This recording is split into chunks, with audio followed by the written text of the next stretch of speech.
Okay, Kuya Romel Toronto viewers, we are here in Little Manila of Toronto, Republica. Resto Bar and Grill. Ito po, muusok-usok pa ang barbecue. Today is May 2nd, 5/11, Biyernes. Kung mga kababayan natin, naglalakad. Kuya, bablog lang kita kuya, ha? Luluto ang barbecue. Republika. $4 ang isa.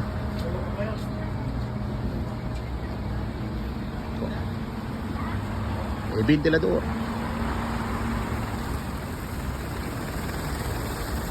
Sarap na barbecue sa Toronto. Lalaki ng hiwa. Yan po mga kababayan, laki ng karne, oh.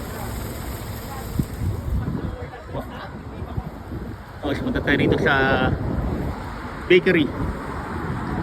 Ito po mga kababayan natin, naglalakad. Gusto po mga kababayan. Ito po ang Little Manila in Toronto. Kababayan. Po, gupit ang Pinoy. Haircut, $20.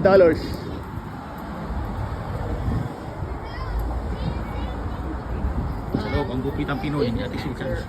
Ilang hapon po? Yeah. Ito po ang sa malamig, ang pineapple juice. Mga kababayan natin, may mga itlog na maalat. Magandang hapon po, pinapalag ko lang po. Advertise natin.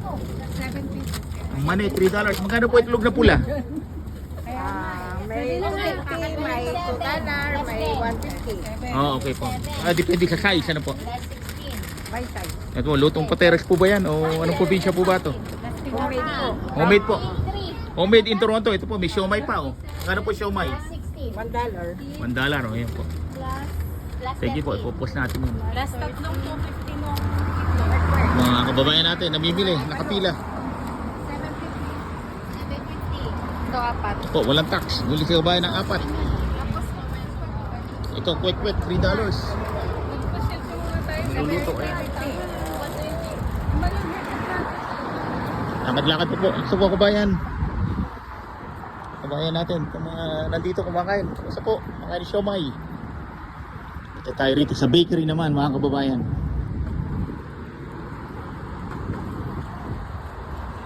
Ito, Mikay. Pinoy din may-ari niyan. Sambris Travel, yan. Pinoy din may-ari niyan.